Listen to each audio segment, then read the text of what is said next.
The things on top of our minds right now, though, is the repatriation of more than 100 Indians. Well, this 104, they were crossing over from Mexico into Texas.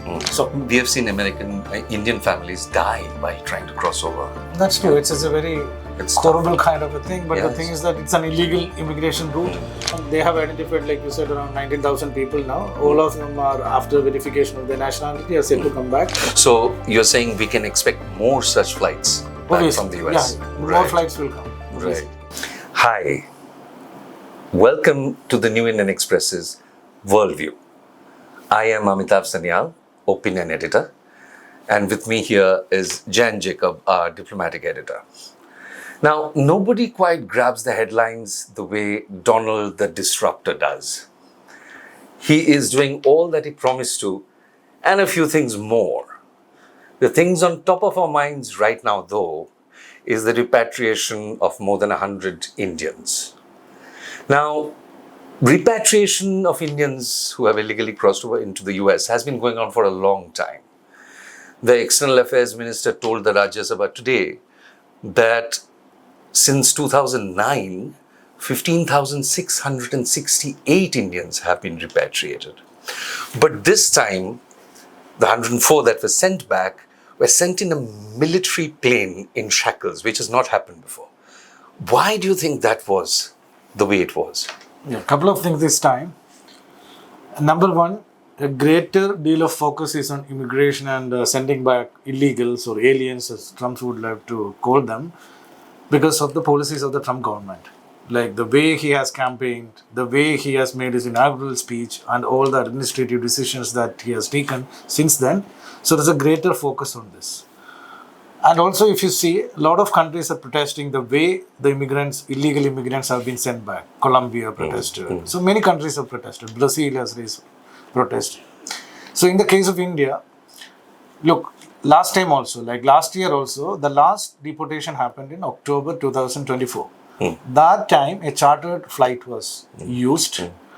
And there was a clear indication from both the American Homeland Security as well as from Government of India, External Affairs Ministry. They are coordinating with each other and people are coming back. This time, none of this happened. Suddenly you came to know a US military aircraft is headed towards Amritsar with 104 Indians on board. And when they came back also, there was not many statements or things which would make one understand with the way it was done. Was not there. So I think that leads to a lot of issues. Number two, India is a friendly country of the United States. You are strategic partners. When you see in a democracy like ours, in a politically surcharged country like ours, our nationals are coming back. Though they are illegal, that is one point, and they are not criminals. They somehow got duped into this and they crossed over. They violate an American law. There is no two ways about it. But the way they are sent back, being a strategic partner of the United States, being a fellow democracy, people naturally expect a better deal. But if you look at from the American point of view, since 2012 onwards, they are using what they call as restraints, handcuffs and things like that. They have been using it. So it's nothing new there. But still, when you think from the perspective of being a close ally of America, strategic partner, fellow democracy, these are poor people going there for finding a livelihood, then there is a lot of debate around the way they were sent back comes into play. Now, only 104 were sent back, but we know that many more have gone in recent times to cross over illegally, either from Canada or from Mexico. There is a number that the US put out that in the year to the end of September 2023, almost 1 lakh Indians were caught on the US borders trying to cross over illegally. Why has that increased? Because America has always been a dream destination. So a lot of Indians travel to other countries also, like to Canada, a lot of people travel, Australia, America. But America, of late, a lot of people are traveling. If you look at the data in recent times, like you said, the number of Indians who are trying to illegally migrate to America has gone up substantially. There are various studies. If you look at the Pew Center study, so it says around 7.2 lakh Indians are there illegally. So it's a huge number.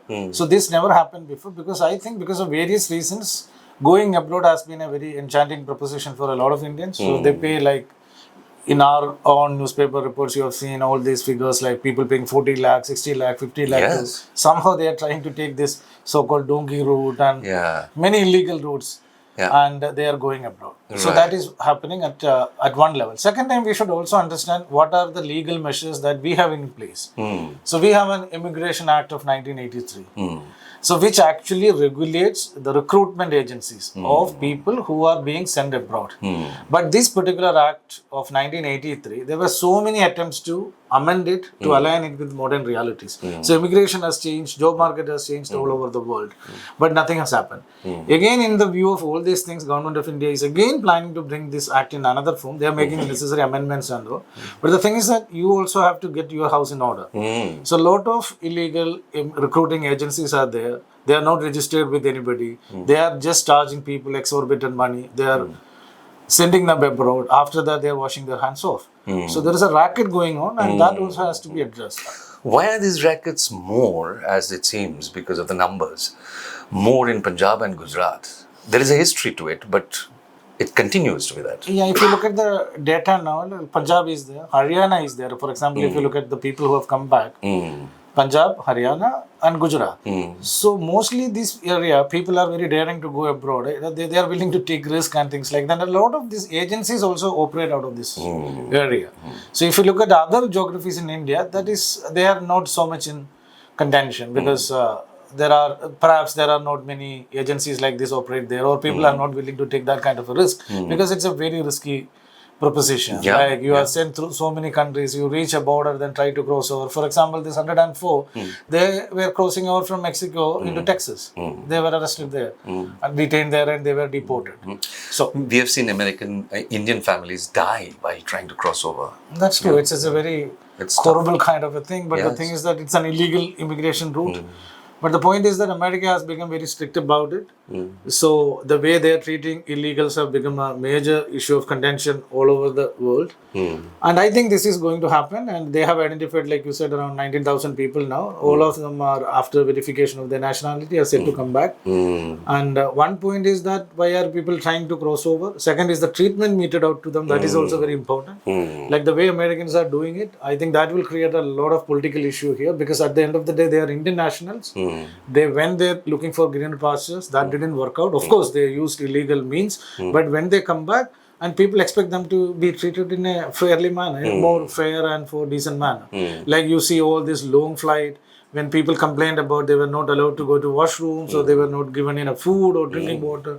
I think that will create a lot of problems here. At the end of the day, India-America relationship, a great deal of it is driven by people-to-people contact. That is like travel, mobility, people looking for jobs. Right. So it's one side, it is true that around 400, 500 illegals going there, and which will create a bad image for you. At the same time, I think you have to streamline the mobility issues. You have to streamline the migration. You have to streamline how people go. And for this, you also have to, your own domestic laws, your frameworks have to be strengthened. In place, right. So you're saying we can expect more such flights back from the US? Yeah. More flights will come. Right. Now, Trump has, among the other stunners that Trump has put out recently, is his thing about Gaza. He wants to, indicated that he wants to somehow take over on a permanent sort of basis in the Trump speak, and develop it into a sort of a Mediterranean Riviera. Now, Egypt, Jordan, and Saudi Arabia have roundly rejected the possibility that more Gazans will be driven out and somebody else will look after Gaza. Saudi Arabia went so far as to say that there will be no rapprochement with Tel Aviv if this continues, unless they accept the Palestinian state.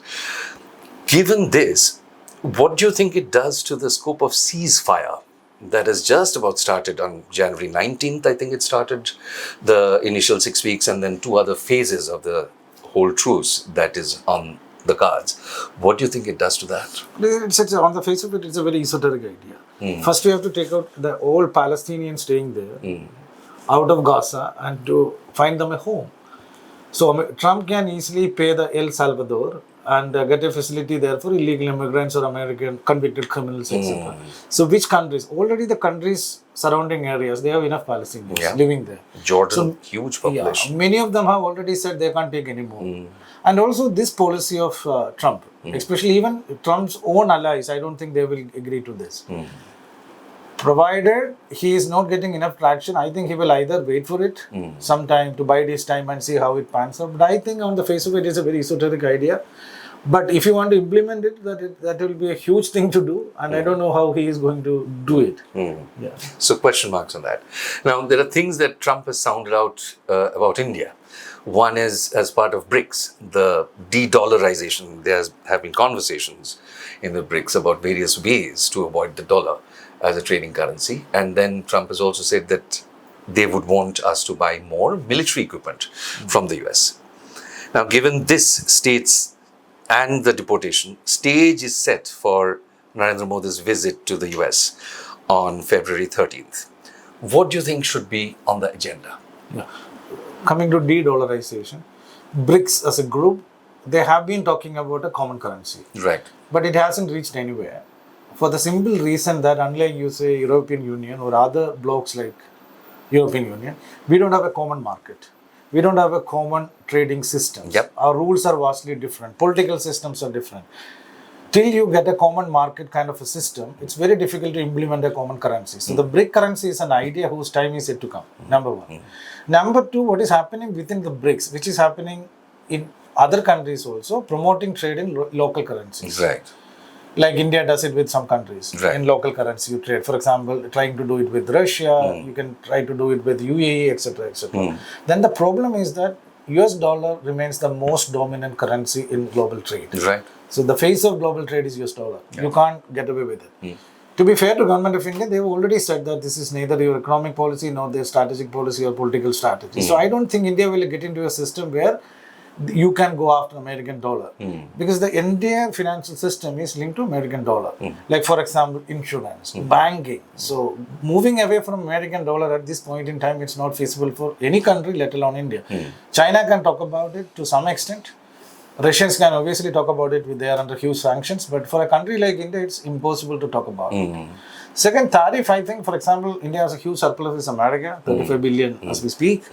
So I think that you have to address somewhere because Trump, as you know, called India tariff king and things like that. But I think there are indications in the last union budget you are amenable to accepting certain demands from Trump. When it comes to military equipment, I think the key question is, we talk about Make in India, they talk about Make in America. So how you bridge this gap? So like America, Trump's idea is to make America a manufacturing hub again. So government of India's idea is you have to make India into a manufacturing hub. So I think the major clash will come in this area, like how you align these two policies. You can make in America and make in India as well, but how that will happen? Because a lot of American companies are interested in making in India because of labor is cheap. So government of India is offering them a lot of soaps, etc. But at the same time, under Trump, many of them will be forced to make in America as well. So that is very interesting to watch out for. So bridging Make in India with Make in America, that's the thing to look forward to amid a flurry of other things around the world. This was Worldview. Thank you for watching.